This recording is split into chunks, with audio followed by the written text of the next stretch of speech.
efficiency, Doge, at a contentious meeting where the world's richest man clashed with members of President Trump's cabinet. Gabe Gutierrez reports. Tonight, new drama over Doge. Two people familiar with the exchanges tell NBC News that a closed-door cabinet meeting yesterday got contentious, with Secretary of State Marco Rubio and Transportation Secretary Sean Duffy pushing back against billionaire Elon Musk and his Department of Government Efficiency. Some details have come out about your cabinet meeting with Elon Musk and some clashes potentially between Secretary Rubio and Secretary Duffy. No clash. I was there. You're just a troublemaker.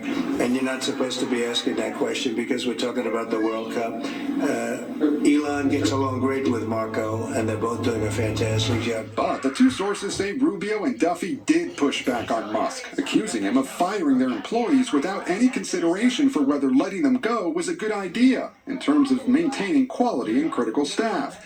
Just yesterday, President Trump placed new limits on Musk's downsizing, saying cabinet secretaries will now be in charge, using a scalpel instead of a hatchet. I don't want to see a big cut where a lot of good people are cut. Musk recently huddled with congressional Republicans. We're making good progress. Many supporting his mission to slash the federal bureaucracy. I think Elon Musk is a rock star.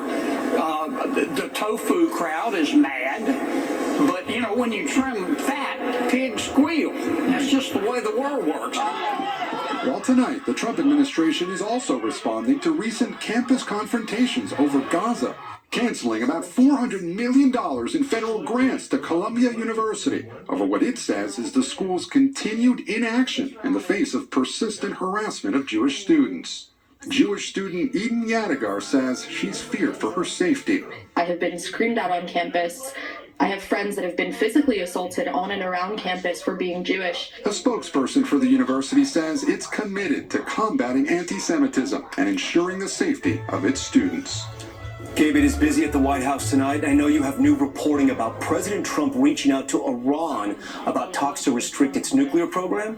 Yes, Tom, President Trump now says that he sent a letter this week to Iran's supreme leader trying to strike a new agreement to restrain the country's nuclear program. It's a major pivot for the president, who withdrew from a previous Iran nuclear deal during his first term.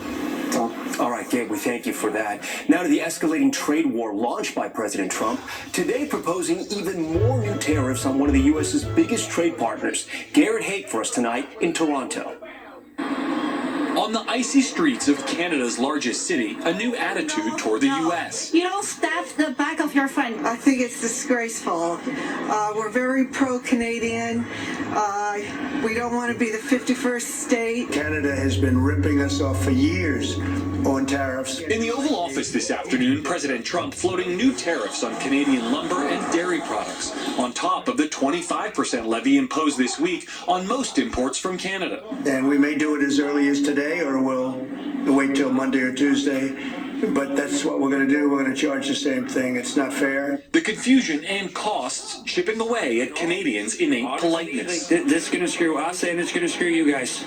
Pardon my words, but yeah, you guys are, all your prices are going to go up and all our prices go up. Canada has responded with escalating tariffs of its own on billions of dollars of American goods. Provincial governments, too, are taking forceful steps to encourage consumers to buy Canadian. Ontario's government-run liquor stores sell nearly $1 billion in American products every year, but right now you won't find any on their shelves. The government ordered them to stop selling American wines and liquor earlier this week. But what is your message to Donald Trump specifically? Stop the chaos. Ontario's Premier Doug Ford even threatened to cut off Canadian electricity sold across the border, which powers some 1.5 million homes and businesses in New York, Minnesota, and Michigan. That's the last thing I want to do. But President Trump is trying to destroy our country. And today, the Canadian government launched a $5 billion fund to help businesses navigate the tariffs and find new markets for their exports, suggesting Canada doesn't see a truce in this trade war anytime soon. Tom? Garrett Haake for us on assignment. Garrett, thank you. We head overseas now to Russia. President Trump tonight with a new warning to Putin that he's strongly considering sanctions unless there's a ceasefire. All as we're getting a rare look from the front lines inside of Russia from our Simmons. I Hours after Ukraine officials say a Russian missile struck a hotel, killing 4 people, President Trump with a new threat to Russian President Putin, posting Russia is absolutely pounding Ukraine and that he's strongly considering large-scale banking sanctions and tariffs on Russia until a peace deal is reached. I'm finding it more difficult, frankly, to deal with Ukraine. It may be easier dealing with Russia, which is surprising because they have all the cards. I mean, they're bombing the hell out of them right now. And I put a statement in, a very strong statement. Can't do that. Here in Russia, it does not seem like ending the war will be easy, where it's now become a fact of life. In the Russian city of Kursk, air raid sirens are ignored. NBC News, the first US network to reach the region since Ukrainian forces invaded this Russian area last year. A response to President Putin's full-scale invasion of Ukraine. A road bristling with Russian military takes us to the frontline town of Rilsk, where the mayor shows us a concert hall he says was struck by Ukraine, killing 2 people. President Trump has said that Russia is ready for peace. We hope for peace, he says, and normal existence. In Kursk, Russian and North Korean troops are locked in a battle with Ukrainian forces. We have to liberate our territory, the mayor says, without question. He shows us a crater outside an elementary school. Do you think about the Ukrainian schools that have been targeted, the kids that have been killed in the past 3 years? That's a provocative question, he replies. In Russia, criticizing the war means jail, and no one we spoke to blamed President Putin.